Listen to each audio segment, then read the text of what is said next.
മഹാനായ യഹ്യ ഇബ്നു മുആദ് റാസി റളിയല്ലാഹു അൻഹു പറയുന്നതായി കാണാം, നിങ്ങൾ നന്മ ചെയ്യുന്നവരിൽപ്പെട്ടവരാകാൻ വേണ്ടി മുഅ്മിനീങ്ങളിലുള്ള 3 സ്വഭാവങ്ങളിൽ നിങ്ങളിൽ ഉണ്ടാകണം.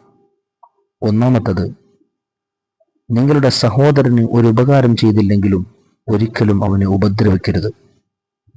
രണ്ടാമത്തത്, നിന്റെ സഹോദരനെ നീ സന്തോഷിപ്പിച്ചില്ലെങ്കിലും ഒരിക്കൽ പോലും നീ കാരണം അവൻ ദുഃഖിക്കേണ്ടി വരരുത്.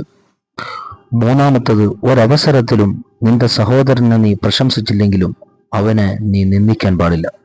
ഈ 3 സ്വഭാവങ്ങൾ നമ്മുടെ ജീവിതത്തിലേക്ക് ചേർത്ത് വെച്ചാൽ നമ്മുടെ ജീവിതം മനോഹരമാകും, നമ്മുടെ സൗഹൃദങ്ങൾ വർദ്ധിക്കും, നമ്മളുടെ കൂട്ടുകാർ വർദ്ധിക്കും, നമ്മളുടെ നല്ല സ്വഭാവമുള്ളവരായി നമ്മൾ മാറും. ഖിയാമത്ത് നാളിൽ, മഹ്ശറയിൽ, വിചാരണ നാളിൽ ഏറ്റവും മുൻതൂക്കം ലഭിക്കുന്ന വിഭാഗമായി സൽസ്വഭാവികളെ മഹാന്മാർ നമുക്ക് പരിചയപ്പെടുത്തി തരുന്നുണ്ട്. അള്ളാഹു നമ്മുടെ സ്വഭാവം നല്ല സ്വഭാവമുള്ള കൂട്ടത്തിൽ പെടുത്തി തരുമാറാകട്ടെ.